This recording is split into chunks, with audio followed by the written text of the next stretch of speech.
Good morning, student. So, this is the second part of this chapter, Ishwaran the storyteller.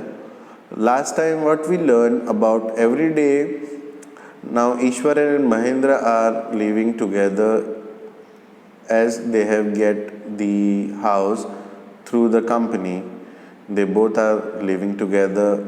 Every day, Ishwaran tells the story in such a way that Mahendra is getting excited and getting curious to hear it.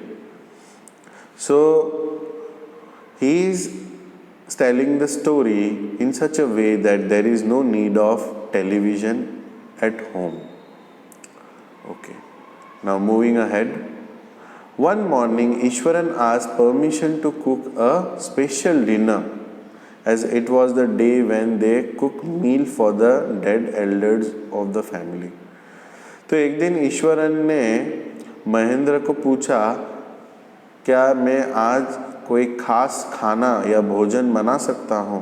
क्योंकि वो दिन किन लोगों के लिए था? वो दिन उन लोगों के लिए था जो लोग हमारे फैमिली में मर जाते हैं। वो दिन उन लोगों के लिए था जैसे कि श्राद्ध मनाते हैं हिंदुओं में, वैसे तो खाना उन लोगों के लिए उसको बनाना था। That evening, Mahendra enjoyed a tasty meal and complimented Eswaran on his cooking skill. तो उस दिन ईश्वरन ने एक श्राद्ध का खाना बनाया था जो महेंद्र को बहुत अच्छा लगा और महेंद्र ने उसकी तारीफ भी की कि आप खाना बहुत अच्छा बनाते हो। As Mahendra was relaxing after the meal, to his dislike, Ishwaran started narrating a story related to ghost and supernatural powers. तो खाना खा के हो गया था और फिर ईश्वरन ने महेंद्र को एक स्टोरी शुरू कर दी। इस बार जो स्टोरी थी वो स्टोरी भूतों के ऊपर थी और सुपरनैचुरल पावर के ऊपर थी। He said that the factory area where they lived was earlier a burial ground. The very first day he had seen a skull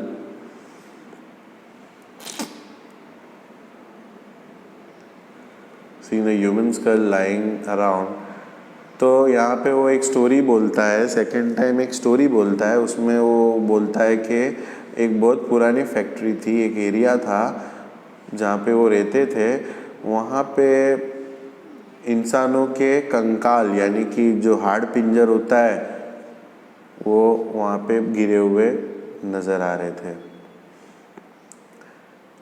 He added that he was not afraid of ghosts and saw many bones and skulls.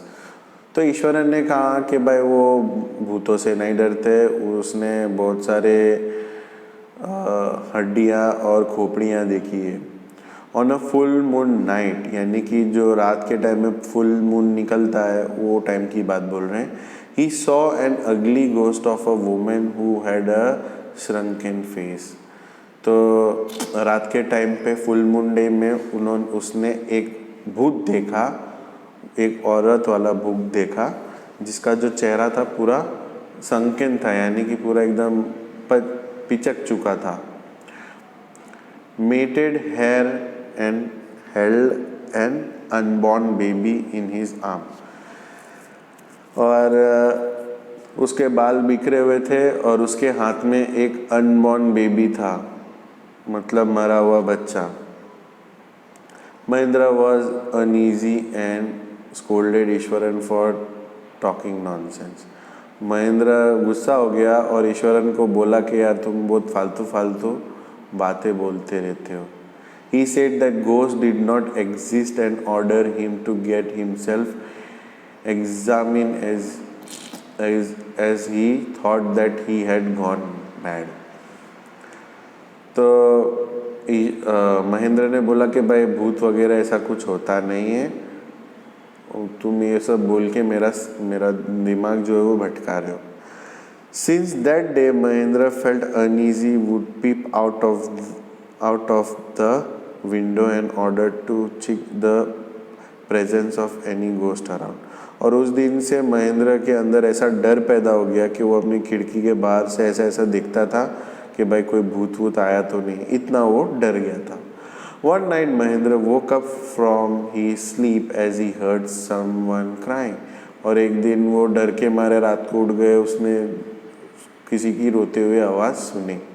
At first he thought that it was a colt looking for mice. उसको ऐसा लगा कि भाई जो चूहे चुचुंदर है वो रो रहे, वो पकड़ रहे एक दूसरे को, उसको ऐसा लगा. As the sound became more harsh and deep, Mahendra could not ignore it and gave into the desire of peeping out of the window. तो महेंद्र को लगा कि भाई चलना खिड़की के बाहर ही देखता हूँ कि भाई क्या आवाज़ आ रही है चुपके से. As he looked out, he saw that the white moonlight and a dark shadow. तो रात का पूरा मून था और अंधेरा छाया था. तो उसने ऐसा परछाई देखी जिससे कि उसको ऐसा डर लग गया. क्या? Dark shadow holding a bundle of its arm. ऐसा लगा कि भाई कोई ऐसा छाया है जो मतलब कोई कुछ पकड़ के खड़ा है. As he saw the ghost, he started sweating. ऐसा लगा कि उसने भूत देखा और उसको पसीना आने लग गया. Breathing heavily and fell back on the bed.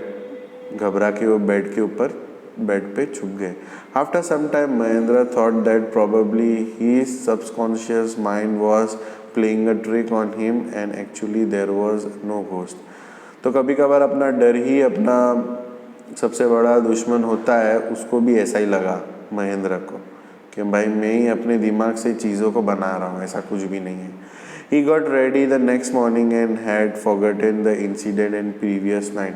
तो जैसे तैसे रात गई, सुबह उठा और वो सब भूल गया जो रात को हुआ.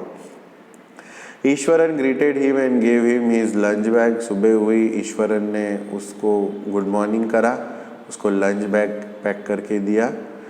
And he said that a few days ago Mahendra had scolded him for discussing the ghost, but last night he saw it himself. Ishwaran had heard Mahendra crying at night. तो ईश्वरन ने सुना था महेंद्र रात को रो रहे थे. It was confirmed that Mahendra had seen the ghost the previous night and it was not a trick played by his mind. और यहाँ पे खास बात क्या हुई कि उस दिन वाकई रात में कोई रो रहा था. ये कौन बोल रहा है? ईश्वरन बोल रहा है. उसको लगा कि महेंद्र रो रहा है और महेंद्र को लगा कि भाई यहाँ पे बाहर कोई कुछ कर रहा है. तो ये महेंद्र जो सोच रहा था वो वाकई फैक्ट कोई वहाँ पे था जो रो रहा था. Once again Mahendra was frighted. और एक बार महेंद्र जो है वो डर गया. He felt a hurry and resign from the job. वो बहुत जल्दी में थे और उन्होंने अपना नौकरी भी छोड़ दिया. He could not live at a haunted place for a single day.